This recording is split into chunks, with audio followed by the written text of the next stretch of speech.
আমি গত মিরপুরে আপনি যখন একটা মত বিনিময় সবাই ছিলেন, ওইখানে আমার কিছু জিনিসের ভালো লাগেনি।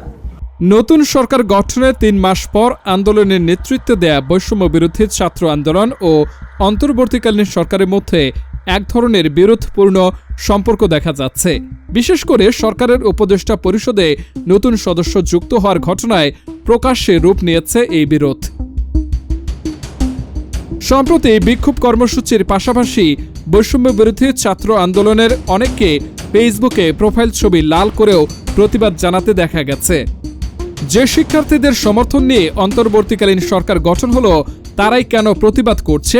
শুধুই কি উপদেষ্টা পরিষদ গঠন নাকি ক্ষমতা কেন্দ্রিক দ্বন্দ্বও আছে, সেই প্রশ্নও সামনে আসছে।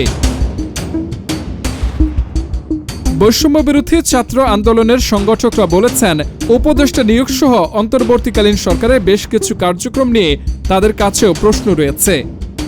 সংগঠনটির আহ্বায়ক হাসনাত আবদুল্লাহ বলেছেন, বর্তমানে এই সরকারের বিভিন্ন ধরনের সিদ্ধান্ত নেয়ার প্রক্রিয়া নিয়ে আমাদের যথেষ্ট সন্দেহ রয়েছে। সেই সাথে তাদের কিছু কিছু কাজে জন আকাঙ্ক্ষার প্রতিফলন না থাকায় আমরা প্রতিবাদ জানাচ্ছি। নতুন উপদেষ্টা নিয়োগ ইস্যুর আগে রাষ্ট্রপতি মোহাম্মদ শাহাবুদ্দিনের পদত্যাগ, সংবিধান বাতিল সহ বৈষম্য বিরোধী ছাত্র আন্দোলন বেশ কিছু দাবি তুললেও সেসব দাবিও বাস্তবায়ন হয়নি। এরপর থেকেই অন্তর্বর্তীকালীন সরকারের সাথে কিছুটা দূরত্ব দেখা গেছে বৈষম্য বিরোধী ছাত্রদের।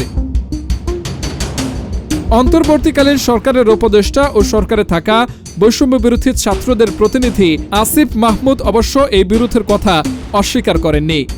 উপদেষ্টা মাহমুদ বলেছেন, আমি মনে করি না সরকার আজ ছাত্রদের মধ্যে ক্ষমতার দ্বন্দ্ব আছে। নতুন উপদেষ্টার অন্তর্ভুক্ত করা নিয়ে বৈষম্য বিরোধী ছাত্র আন্দোলন প্রতিক্রিয়া জানিয়েছে। কেন এমন হচ্ছে এটা আমরা নিজেরাও বোঝার চেষ্টা করছি। রাজনৈতিক বিশ্লেষকরা মনে করছেন, সরকারে থাকা ছাত্র প্রতিনিধিদের সাথে বৈষম্য বিরোধী ছাত্র আন্দোলনের মাঠের নেতাদের কোনো না কোনো কারণে দূরত্ব তৈরি হয়েছে। সেখান থেকেই হয়তো বিরোধের বিষয়টি প্রকাশ্যে আসছে।